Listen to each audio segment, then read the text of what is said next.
That was the last thing that floated through the young man's mind as he jolted wide awake.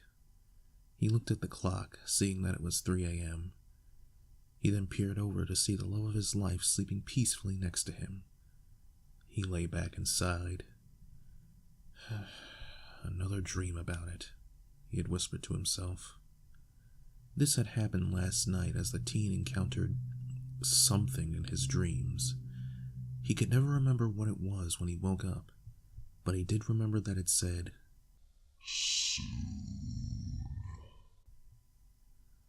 He turned to face his lover, noting the slight smile she carried as she drifted through slumber. She looked so innocent. He remembered meeting her over the internet only 5 years prior, and how they had become the closest of friends, and now, a couple.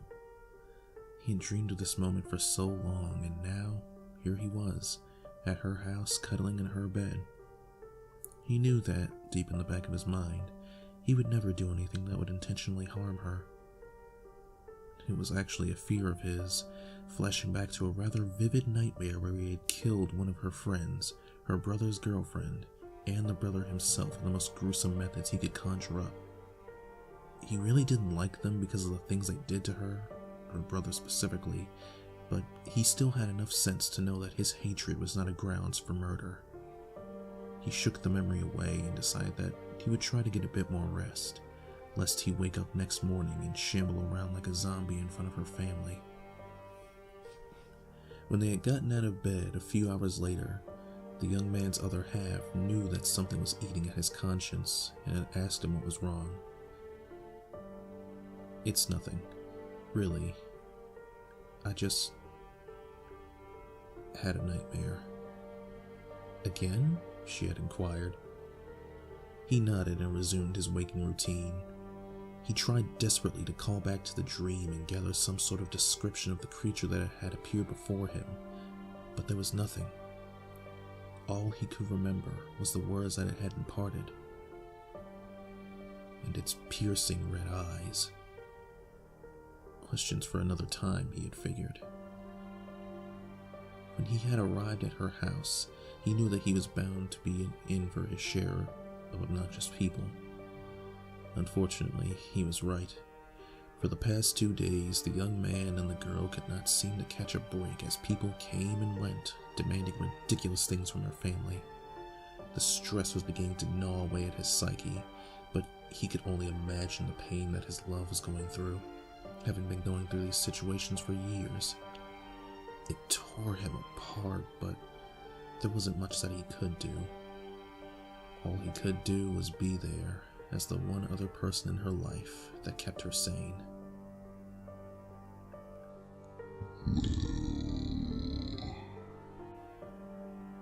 Yet another sleepless night as the teen had opened his eyes, feeling the cold sweat trickle down his face.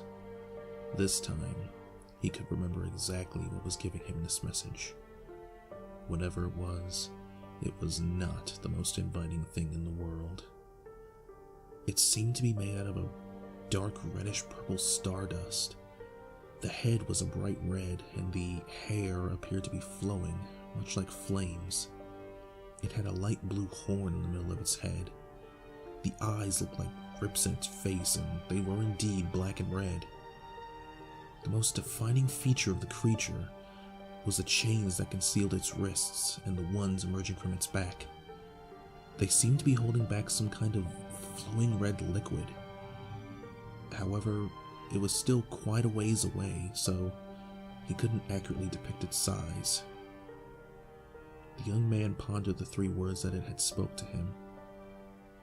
Soon they will. Soon they will what? He desperately wanted to know what this entity was trying to tell him and who they were. Was it someone he or his girlfriend had known? Someone who wronged them? However, it was a small query compared to the one that was floating through his head at this moment. What was that thing? And why is it telling me this? When he and his lover had woken up, they knew they were going to go through something that would test them, physically and mentally. Unfortunately for them, they were correct, as a group of 12-year-old misfits had been outside trying to pick a fight with her brother. They literally had to hold him back as her mother had called the police and the boys ensued run. After this, the girl had locked herself in the room with the young man right outside her door trying desperately to calm her. He was nearing his breaking point, and he knew that she was as well. The fact that the love of his life and her family had been going through situations like this for almost all of her life was just unthinkable. It was shredding him to pieces that there was almost nothing he could do in order to get her out of this situation. After a few more minutes of consoling her, she had finally opened the door, letting him inside and closing it back. They didn't do much of anything. He laid down with her while she had cried and released her inner anguish. She had said that she almost had a flashback during that situation. To what, he wasn't able to find out. Soon, exhaustion had befallen both of them, and they fell into the abyss of sleep. The teen had opened his eyes and saw that he was shirtless, floating in a purple void, lightning flashing everywhere around him. He knew where he was. The entity had returned to give him the final word. He looked around, trying to figure out where it would approach from, but there was no sign of its approach or even that it was there. Maybe it was finally over, he thought. Maybe the torment, the nightmares, and the creature would finally stop. At least, that was what he thought, until he felt a sudden burning. It was instant and painful, feeling as if he was literally boiling from the inside out. He had screamed and wailed all he could, scratching and tearing at his skin, begging for the pain to stop. He was scratching so hard that he had drawn blood, leaving fresh oozing wounds all over his body. Wherever the blood dripped and flowed, the burning became even more intense, driving the young man to near insanity. He had pulled his head back and saw as something came out of his body. It was the crimson entity that had been tormenting him for the past week. It was massive. It then spoke its final words.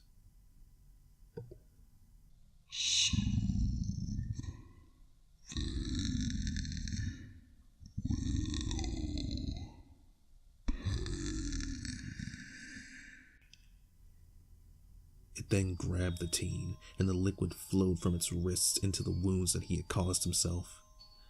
That was when he realized that the liquid was the creature's own life force. Its blood. The sensation he had felt was close to being stung by hundreds of bullet ants at the same time. He did not scream anymore, for he could not. All he could do was emit a quiet, whimpering rattle, fearful that he was going to die. Instead, however, shackles had formed over his wrists, and the blood began to leak over his hands and up his wrists. He looked up at the crimson once more, hearing it speak again. This time, vengeance will be yours. The teen had smirked and chuckled. His stammering had soon erupted into a cacophony of mad laughter.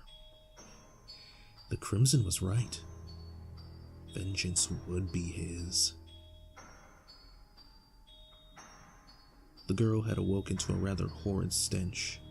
She couldn't tell what it was, but knew that it smelled like the most rotten meat in the world. She stepped out into the now dark living room, feeling something wet, yet syrupy at her feet. She pulled out her phone and turned on its flashlight. Pointing it forward, she almost dropped it and screamed at the top of her lungs. Her lover was standing there in front of her, but he did not look anywhere near human.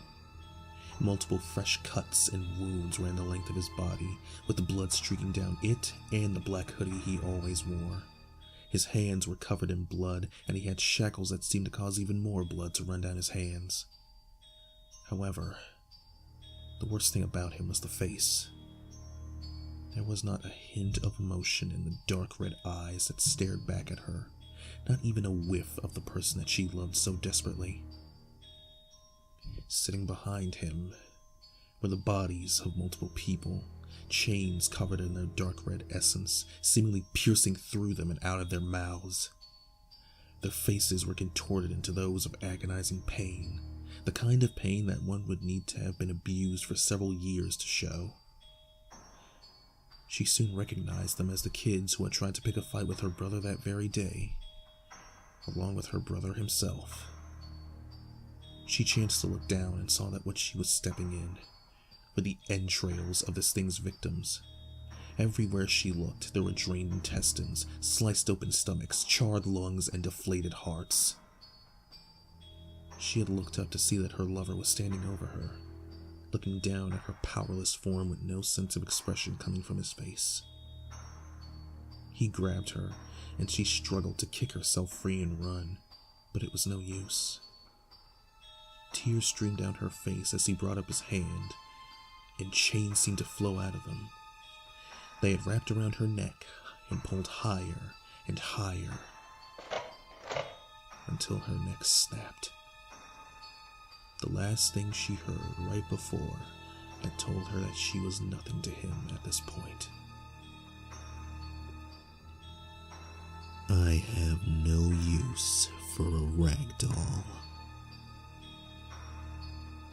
Police had arrived at the house about 5 hours after, as the neighbors were complaining about the smell. However, all they found was a bunch of battered bodies and scattered entrails. There were no chains, no fingerprints or footprints, nothing. As for the one who committed these acts of brutality, his whereabouts are currently unknown. But he is rumored to travel around various parts of the country, leaving a trail of bodies wherever he arrives.